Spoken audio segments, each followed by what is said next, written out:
Bismillahirrahmanirrahim. Ya Nabi salam alaika, ya Rasul salam alaika, ya Habib salam alaika, salawatullah alaika.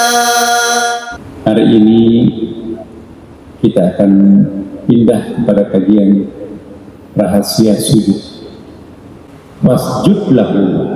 Kenapa bukan fasjud lillahi? Ini tasawufnya. Mana lebih dekat antara Allah atau dhamirnya Allah yaitu hu. Allah, Allah, Allah, Allah. Lama kelamaan Jalaluddin Rumi itu kan ada itu kontemplasinya, zikirnya itu awalnya Allah, Allah, la ilaha illallah, la ilaha illallah, la ilaha illallah. Awalnya begini, asyhadu an la ilaha illallah wa asyhadu anna Muhammadar Rasulullah. Lama kelamaan la ilaha illallah. Lama kelamaan Allah, Allah, Allah, Allah. Lama kelamaan masuk ke dalam. Lama kelamaan zikir nafs, nggak ada lagi suara, menyatu dia dengan dia. Sallallahu ala Muhammad. Bismillahirrahmanirrahim. Assalamualaikum warahmatullahi wabarakatuh. Alhamdulillahi rabbil alamin. Wa bihi nasta'in ala dunya waddin. Asyhadu an la ilaha illallah wa asyhadu anna Muhammadan 'abduhu wa rasuluh.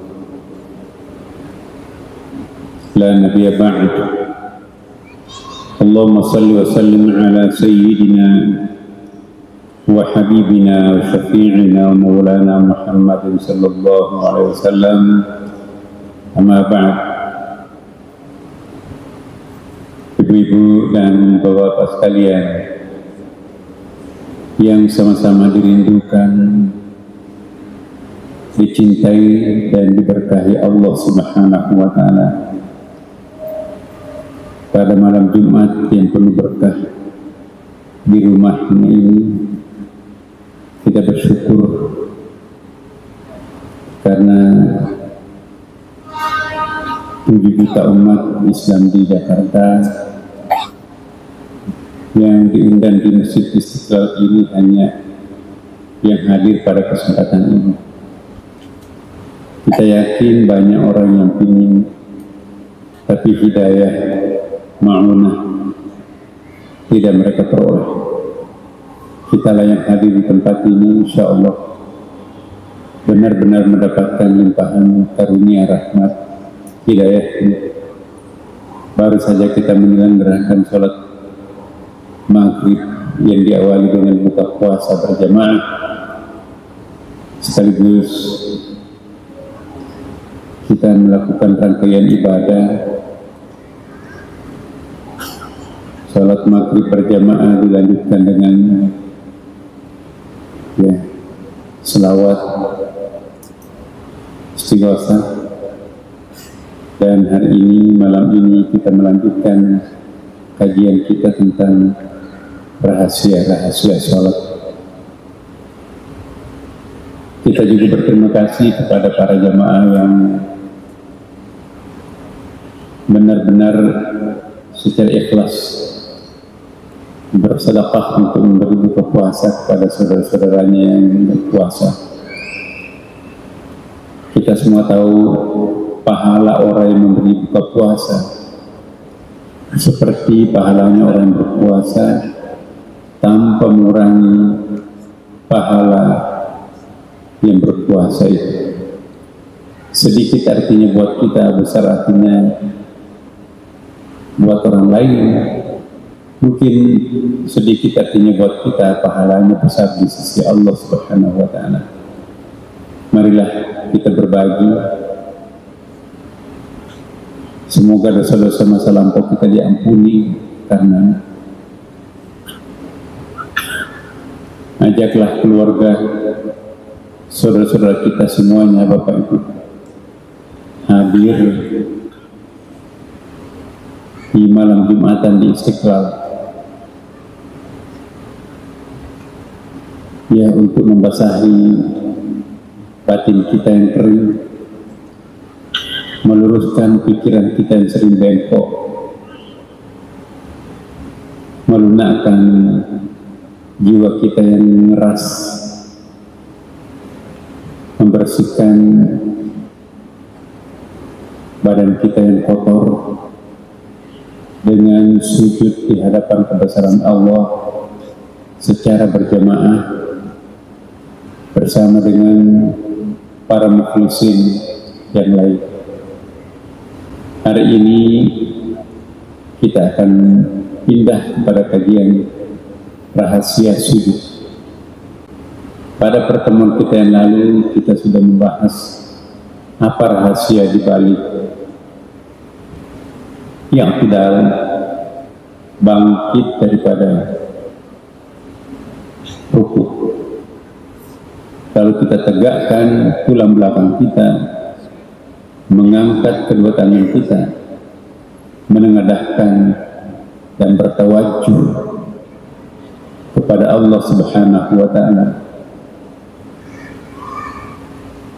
kita baru saja fana, dan sebentar lagi kita nanti akan sujud, dan sujud itu adalah puncak penghambaan diri seorang hamba. Di dalam Al-Quran disebutkan wasjud waqtarib, dalam surah Al-Alaq, akhir surah Al-Alaq, wasjud waqtarib. Apa artinya Bapak Ibu? Wasjud itu fi'il amr, dari akar kata sajadah. Sajadah dalam bahasa Indonesia mirip penyebutannya dengan sajadah. Kalau sajadah tanpa tamarbuta atau tanpa huruf H, kalau bahasa Indonesia itu fi'il.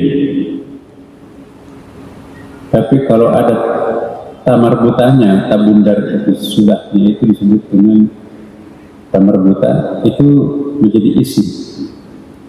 Sajadah artinya menyungkurkan mahkota yang paling tinggi di dalam diri kita, yaitu kepala, ke lantai yang paling dasar. Itu disebut dengan sajad.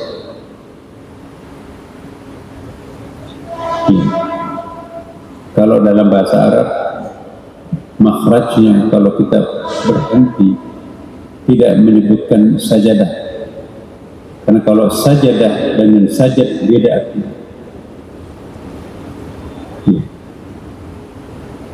Sajadaton itu ya seperti tempat ibu bapak sujud yang kita bawa, itu kita beli di Mekah, Madinah, bawa sajadah pergi ke masjid. Sajadah itu tempat kecil untuk sujud yang terbuat daripada potongan karpet, kain, itu sajadah. Tapi kalau sajadah ya sujud itu fi'il, menyungkurkan kepala kita ke lantai, itu sajad, fi'il, kata kerja. Tapi kalau sajadah tempat untuk menyungkurkan kepala kita di bawah, itu namanya sajadah. Wasjud itu wawnya itu adalah waw ataf, ma'tuf artinya mengikut daripada kalimat yang ada sebelumnya, dan sujudnya. Ya. Waw itu di dalam bahasa Arab itu ada 7 fungsinya Bapak Ibu. Bisa 7 artinya. Bisa waw qasam, wallahi, demi Allah. Bisa waw dalam pengertian dan, bisa juga waw dalam arti atau bisa juga berarti waw dalam arti tambah, bisa juga waw dalam pengertian koma, bisa waw dalam pengertian straight miring, itu tadi atau bisa juga waw tanpa arti disebut dengan waw ibtidah. Itu dalam bahasa Arab ada 7 macam fungsinya huruf waw. Ya.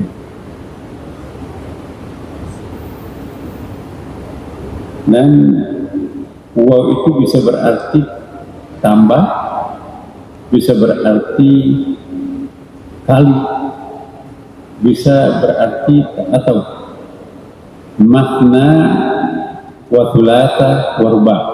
Itu ada ayat surah An-Nisa ayat 3, fankihu ma taba lakum minan nisa'i makna wa thulatha wa ruba'. Kawinilah perempuan itu yang di atas jangkauannya makna 2, wa thulatha, wawnya di situ bisa berarti macam-macam, bisa berarti atau, kawinilah 2 atau thulatha 3 atau 4. Dalam bahasa Arab itu waw juga bisa berarti tambah, ya, sehingga ada yang menafsirkan kawinilah perempuan itu 2 tambah 3 tambah 4 sama dengan 9, sama dengan jumlah istrinya Rasulullah Sallallahu Alaihi Wasallam. Waw juga itu bisa berarti multiplicity, tanda kali. Kawinilah perempuan itu 2 kali 3 kali 4 bisa sama dengan 24.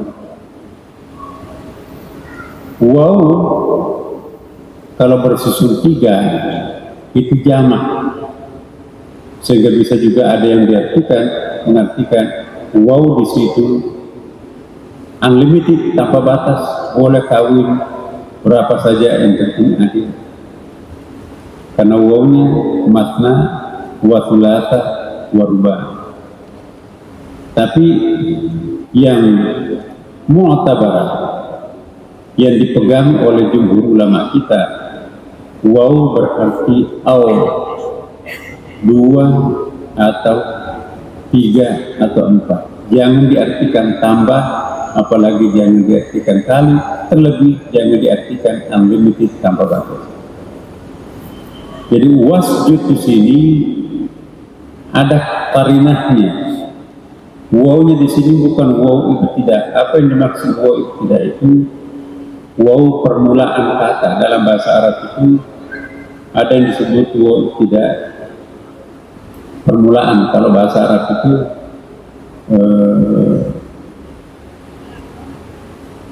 dan itu. Kalau kita dalam bahasa Indonesia tidak boleh, haram tuh mengawali sebuah kalimat dengan dan. Mamnu, tidak boleh dalam bahasa Indonesia mengawali sebuah kalimat dengan dan. Tapi dalam bahasa Arab, waw itu bisa menjadi awal kalimat, tapi itu tidak ada artinya. Maka itu disebut dengan waw ibtidah, waw permulaan.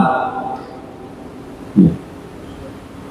Jadi hati-hati kalau mengartikan waw, tidak semuanya berarti dan. Wallahi, demi Allah. Ya. Wawnya di situ waw qasam, waw sumpah. Nah, jadi bagaimana mengartikan atau bagaimana membedakan waw dalam arti demi Allah, demi, waw dalam arti dan, atau berarti tambah kali, dan tanpa arti itu ada siakul kalimat, konteks kalimat yang kita bisa baca.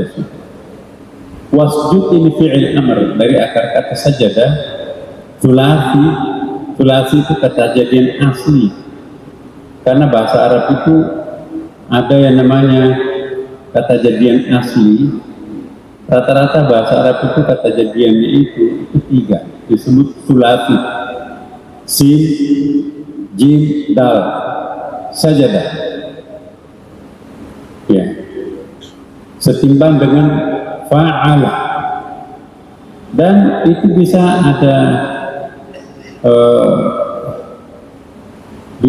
ada mazidnya, ada tambahannya sampai menjadi 6 huruf. Fa'ala sampai kepada istaf'ala, itu 6, disebut dengan sudasi. Jadi mulai dari sulasi sampai sudasi, setiap bentuk itu ada perbedaan arti. Iya. Salimah artinya tunduk pasrah. Masdarnya nanti itu adalah salam, kepasrahan, ketundukan. Kalau rubainya aslama, tunduk juga tuh, tapi harus diartikan lebih tunduk. Ya. Ada lagi sudasinya yang paling maksimum itu istaslama, harus lebih sempurna ketundukannya, itu sudasi. Jadi bahasa Arab itu semakin banyak mazidnya, tambahannya, itu semakin menuntut intensitasnya. Jadi bahasa Indonesianya itu tidak bisa menerjemahkan ini. Sama itu artinya salimah dengan istaslama. Tapi rasa bahasa Arab itu ada tekanan. Ya. Contoh berikutnya, waqtarib. Wawnya ini adalah waw ataf, sujud dan dekatkanlah dirinya. Nah, ini contoh sajadah mengambil bentuk sulati, ya. Sedangkan waqtarib itu mengambil bentuk sudasi. Apa bedanya Bapak Ibu sekalian? Kenapa kalau kita sujud itu standar tidak dikatakan wastasjid, itu sudasi? Dan kenapa potongan ayat berikutnya waqtarib? Kenapa nggak dikatakan waqtarib? Itu bisa juga. Ya, qaraba, yaqrib, dekatkanlah, mendekatlah. Ya. Kalau istaqraba itu maksimum, dekat sedekat-dekatnya, itu dia. Jadi perintah di sini bukan hanya dekat-dekatan aja, enggak. Tapi mendekat dengan sedekat-dekatnya secara maksimum. Dari mana bisa kita pahami? Karena Allah tidak mengatakan waqrib, tidak dikatakan yaqrib, dekatlah, tapi istaqrib. Iya.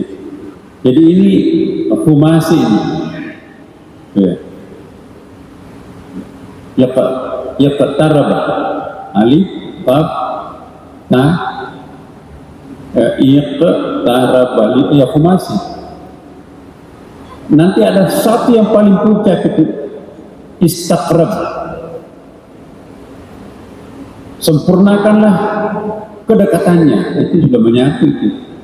Tidak dikatakan wastastaqrib, tapi wastaqrib. Jadi masih ada satu huruf yang hilang, bukan hilang, yang ditinggalkan. Nah, itu ada konsekuensinya Bapak Ibu. Sama dengan ayat inna dina indallah, agama yang diakui Allah itu ialah al-Islam. masdar daripada rubai, aslama, bukan masdarnya sulasi salam. Kalau masdar sulasinya diangkat sebagai agama Allah, agama salam, itu hanya ada nilai tanpa norma. Enteng tuh. Ini perlu saya jelaskan Bapak Ibu, karena betapa pentingnya bahasa Arab untuk kita pahami. Jangan ada yang terlalu berani membuat satu fatwa kalau hanya bermodalkan bacaan terjemahan. Sama itu artinya semua bahasa Indonesianya, tapi rasa bahasa Arabnya berbeda. Kalau kita katakan aslama dengan assalam, aslama dengan salim. Salimah itu masdarnya salam, itu longgar. Islam itu agamanya Allah yang dibawa Nabi Muhammad itu tidak disebut agama salam, tapi agama Islam. Dari akar kata aslama, rubah itu alif, sin, lam, mim. Kalau salam itu sudasi, itu sulasi, sa, sin, lam, mim, sin, lam, mim, salimah. Ya, masdarnya, jernya kalau bahasa Inggris itu adalah salam. Nah, apa bedanya antara assalam dengan Islam? Kalau assalam itu ada nilai tanpa norma. Apa nilai? Apa bedanya nilai dengan norma? Kalau nilai itu biasanya tidak ada sanksinya. Tapi kalau norma jangan macam-macam. Ada rewarding di situ, ada balasannya, ada sanksinya. Kalau mengerjakan dapat pahala, kalau meninggalkannya itu ada hukumannya. Itu disebut dengan norma. Kalau nilai, ya moralitas only, morality only. Jadi ini bedanya antara masdar sulasi dan masdar rubai. Agamanya Allah itu inna dina indallah al-Islam. Itu tawassut, menengah. Tuhan tidak mengatakan inna dina indallah as-salam.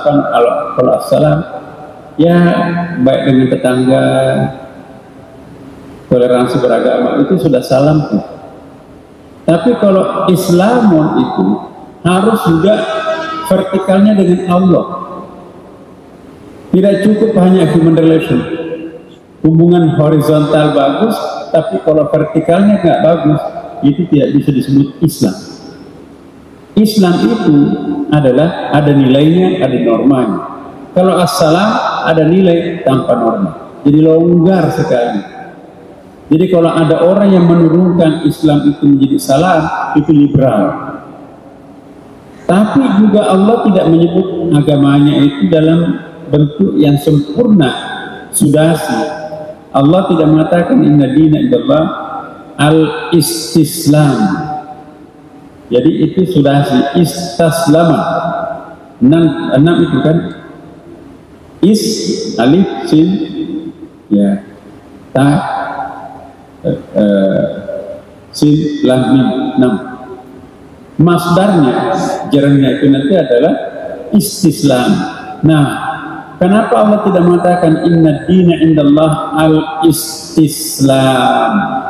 Sempurna betul pengabdiannya kepada Allah. Kita bukan malaikat.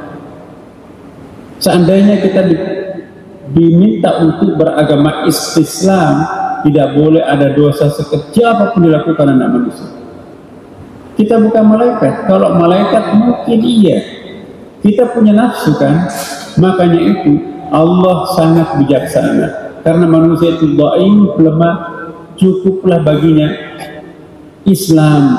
Jangan istislam, tapi tidak boleh assalam. Jadi kalau kita katakan agama Islam, itu sudah moderat. Tidak usah disebutkan Islam moderat, karena dari bentuk ilmu sarafnya, itu tawassut namanya. In between antara sulasi dan sudasi, antara kata jadian 3 dan kata jadian sempurna 6. Jadi kalau kita mengatakan Islam tawassutiyah, itu redundant, mubazir. Boleh Islam tawassutiyah, tapi fungsinya di situ adalah muqayyad. dalam ilmu balaghah ada namanya stressing point, muqayyad, penegasan bahwa Islam itu bukan salam dan bukan juga istislam. Salam itu enteng banget, longgar banget, tapi istislam itu nggak boleh ada cacatnya sedikit pun. Bahaya tuh seandainya kita beragama istislam. Nah, kalau ada orang yang ingin memaksakan tidak boleh ada celahnya sedikit pun, orang itu harus seperti malaikat, itu akan merubah Islam menjadi istislam. Tapi kalau ada orang mereduksi ketentuan-ketentuan yang sudah ada normanya, hukumannya menjadi hanya human relation only, maka itu merubah Islam itu menjadi liberal. Jadi tidak boleh salam, tidak boleh juga istislam. Kenapa? Inna dina indallah al-Islam, bukan as-salam dan bukan al-istislam. Biar sedikit paham bahasa Arabnya Bapak Ibu. Sambil jalan kita belajar bahasa Arab sedikit-sedikit. Saya bukan ahli bahasa Arab, tapi insya Allah yang seperti ini standar. Nah, kenapa kalau wasjud menggunakan tilafi, ya? Tapi kalau mendekatkan diri waktu tadi itu iqtaraba, humasi. Kalau sujud itu, fisik sujud itu kan memang hanya satu jenis sujud. Sujud lebih sujud, nggak bisa mentok kepala kita di lantai kan.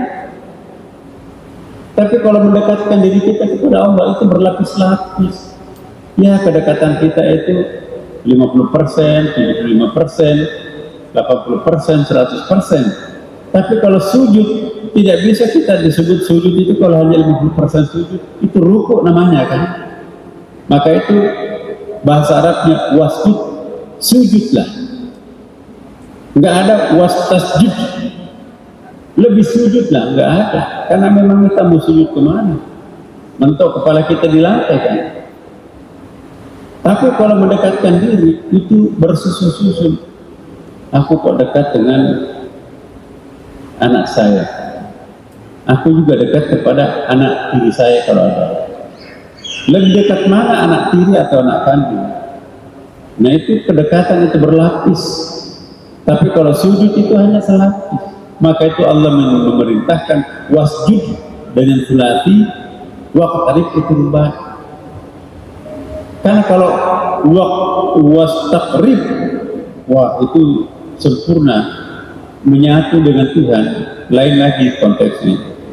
Jelas ya Bapak Ibu? Nah, ini kita bicara tentang rahasia sujud. Wa minal laili fasjud lahu. Tidak dikatakan fastasjud, enggak. Wa minal laili fasjud lahu wa sabbih lailan tawila. Dan pada sebagian dari malam itu maka sujudlah kepadanya. Kepada siapa kita sujud? Allah. Fasjud lahu. Kenapa bukan fasjud lillahi? Ini tasawufnya. Mana lebih dekat antara Allah atau dhamirnya Allah yaitu hu?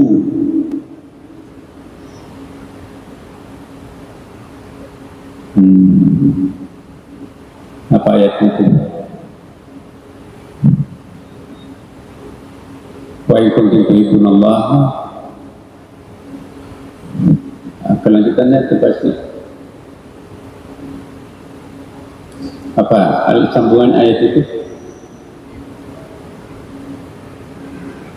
kuntum tuhibbunallah. Iya, bukan itu.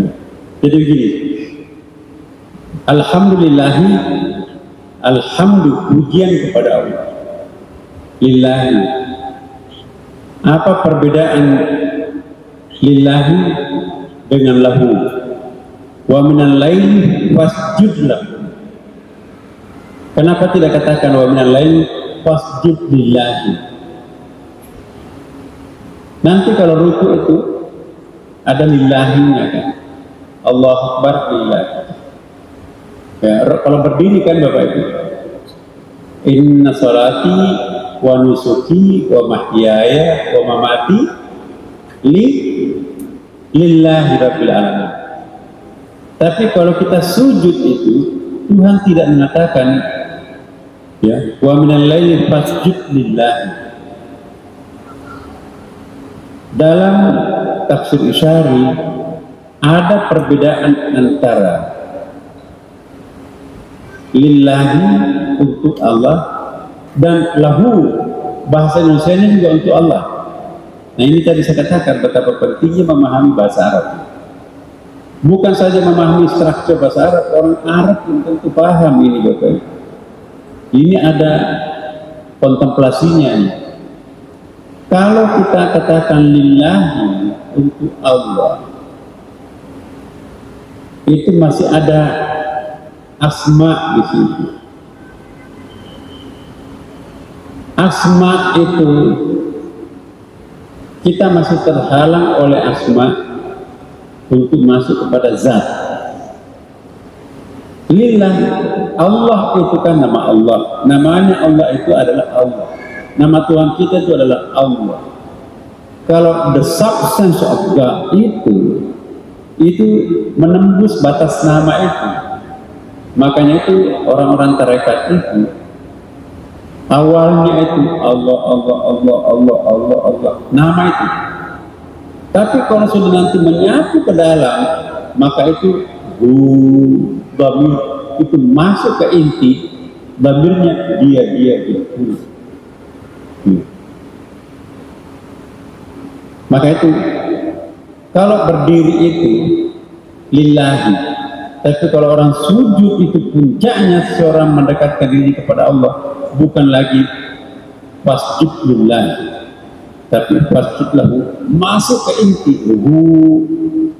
Allah, Allah, Allah, Allah. Lama kelamaan ya lalu di rumah itu kan ada itu kontemplasinya, zikirnya itu awalnya Allah, Allah, la ilaha illallah, la ilaha illallah, la ilaha illallah. Awalnya begini, asyhadu an la ilaha illallah wa asyhadu anna Muhammadar Rasulullah. Lama kelamaan la ilaha illallah. Lama kelamaan Allah, Allah, Allah, Allah. Lama kelamaan masuk ke dalam. Lama kelamaan dikirnas, nggak ada lagi suara, menyatu dia dengan dia.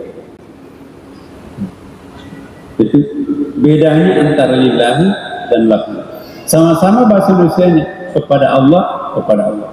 Kalau lillahi mentok ke nama, tapi kalau lahu masuk ke dalam nama itu zat. Kenapa kalau berdiri?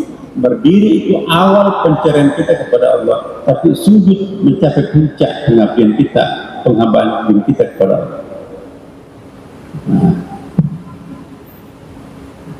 susah di pondok pesantren tidak ditemukan pembahasan seperti ini, apalagi di sekolah. Ini hanya istiqlal. Ya. Wa minal laili fasjud lahu wasabbih lailan tawila, dan bertasbihlah. Saya ingin tanya Bapak Ibu, apa artinya bertasbihlah?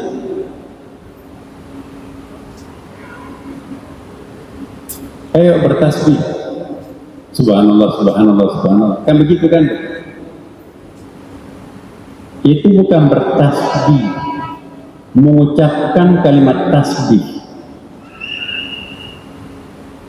Lain mengucapkan kalimat tasbih, lain bertasbih.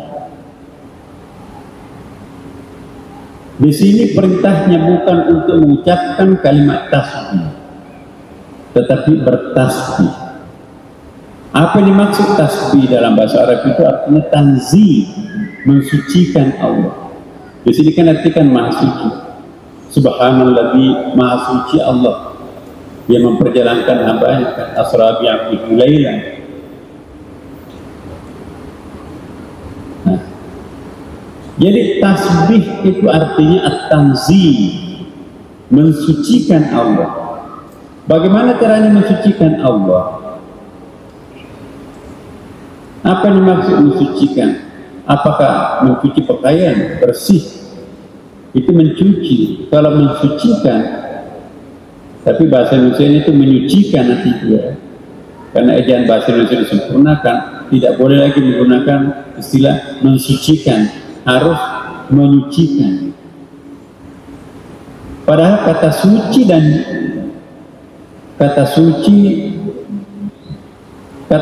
dan cuci beda kan? Cuci itu lebih bersifat fisik, suci itu adalah lebih bersifat abstrak. Tapi kalau bahasa Indonesia memaksa kita, suci dan cuci kalau ditambah awalan me, itu harus membuang kalimat awal asalnya. Jadi menyucikan. Cuci tidak boleh dikatakan mencuci, menyucikan, awalan me akhiran ka. Tapi suci itu juga tidak bisa disebut mensucikan. Nah itu melenceng artinya kalau sudah seperti itu. Mensucikan dengan mencucikan itu beda. Mencucikan itu bersih daripada kotoran fisik. Mensucikan itu bersih daripada kotoran batin. Nah, yang dimaksudkan tasbih di sini, Bapak Ibu, itu membersihkan kotoran batin. Jelas ya, Bapak? Jadi biasa disebut sinonimnya itu tanzih, nazah, mensucikan. Tanzih mensucikan, apa yang mau disucikan?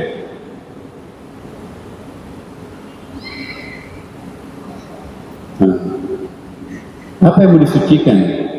Kalau pendosa oke lah, tapi kalau nggak pernah berdosa mau mensucikan apa? Nah di sini ada dibagi dua lagi. Ada yang disebut dengan tanzih subuhi, ada tanzih kudusi. Saya tidak ada papan tulis, saya tidak bisa dialektik interaktif di sini karena ada keterbatasan kita di sini laptop. Jadi apa bedanya tanzih subuhi dan tanzih kudusi? Mensucikan secara subuhi dan mensucikan secara kudusi. Apa dimaksud subuhi, kudusi? Subuh kudusi itu mirip loh artinya. Cuma kudusi itu lebih agung, lebih top. Tapi kalau subuhi itu puncak juga, tapi belum puncak pas. Contoh tanzih, mensucikan Allah dengan cara tanzih subuhi. Contohnya begini,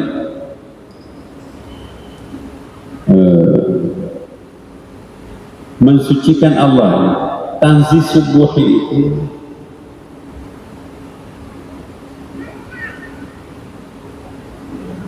kita sering salah paham terhadap Tuhan. Memang Allah itu diskriminatif. Cuma kita nggak berani mengungkapkan.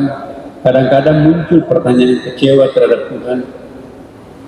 Saya kok setiap malam salat tahajud, Senin Kamis puasa sunat, datang ke Istiqlal lagi, tapi kok nasibnya tetap kere, miskin, nggak dapat jodoh, langganan penderitaan. Tetangga saya nggak pernah sujud tengah malam, nggak pernah tersentuh air wudhu, boro-boro berpuasa Senin Kamis, tapi kok lancar karirnya, enteng jodohnya, punya banyak mobil, rumahnya di mana-mana, melejit karirnya. Aku yang langganan ibadah kepada Allah menderita. Ini Tuhan nggak adil. Pikiran seperti ini harus dibersihkan. Pembersihan pikiran seperti ini disebut dengan tanzih subuh. Paham Bapak Ibu? Jelas ya? Tanzih subuh. Percuma berdoa, bertahun-tahun berdoa tapi nggak pernah dikabulkan. Orang nggak pernah berdoa dapat, Tuhan gimana sih?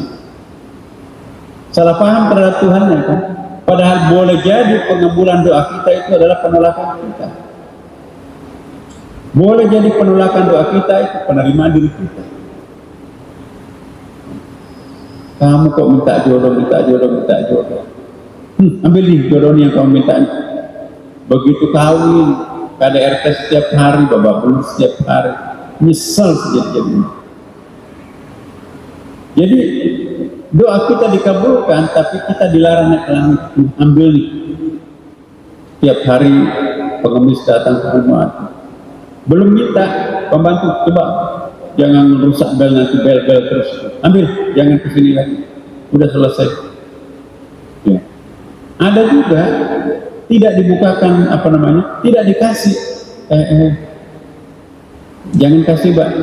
Dianya suruh masuk sini. Kalau saya berikan sekarang, datang lagi besok. Capek loh, Bu. Bagaimana kalau saya kasih pekerjaan? Ya, kasih modal. Insya Allah produknya saya beli, saya jual, kamu kerja. Dengan senang hati. Nah, itu ditolak untuk diberi pada saat itu. Dianya disuruh masuk, tapi ternyata dapatnya lebih enak daripada pemberian sekecil itu. Jadi boleh jadi pengabulan doa kita kepada Allah itu jangan bangga.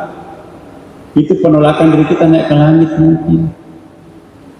Tapi boleh jadi penolakan doa kita itu, hambaku, kamu tidak butuh ini. Yang kamu butuhkan ini, lihat di langit ini, etalase yang dipamerkan di langit ini, luar biasa istimewanya.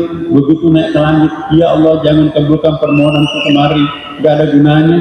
Ini asli semua di sini. Ya makanya bertahun-tahun kami tidak mau kabulkan doamu. Bukan itu yang kamu butuhkan, ini yang kamu butuhkan. Ya betul kamu ya Allah, betul engkau ya Allah. Nah itu. Jadi jangan salah paham kalau doa kita tidak dijawab oleh Allah. Boleh jadi Allah mau menerima kita naik ke langit. Saya tanya Bapak Ibu, mana yang kita pilih? Kita yang diangkat naik ke langit atau pemberian langit turun ke kita? Jangan naik ke langit. Tercebur kalian di dalam perut bumi di situ sumur hidup. Mana yang kita pilih? Diri kita naik ke langit atau pemberian langit turun ke bawah kita nggak naik ke atas? Ibu pilih mana? Langit kan? Jadi jangan salah paham terhadap Tuhan. Membersihkan kesalahpahaman kita terhadap Tuhan selama ini itu disebut dengan tanzih subuhi. Jelas Bapak Ibu? Ada lagi tanzih kudusi. Nah, ternyata yang bersih seperti itu masih ada di atasnya lagi. Di atas langit masih ada langit, di atas puncak masih ada puncak pas. Apa itu tanzih kudusi? Ini hakikat ini Bapak yang dipelajari dalam Jumatan Istiqlal. Ya, belum tentu di pengajian majelis taklim Bapak Ibu bisa dipahami seperti ini. Tanzih kudusi ialah mensucikan Allah bukan dari pikiran negatif seperti tadi. Tanzih subuhi itu mensucikan pikiran kita dari pikiran salah paham terhadap Tuhan kan. Pikiran negatif kita ini, perasaan negatif kita kepada Allah ini harus dihilangkan, harus dibersihkan. Itu namanya tanzih subuhi. Kalau tanzih kudusi mensucikan pikiran dan perasaan kita dari hal-hal yang positif terhadap Tuhan.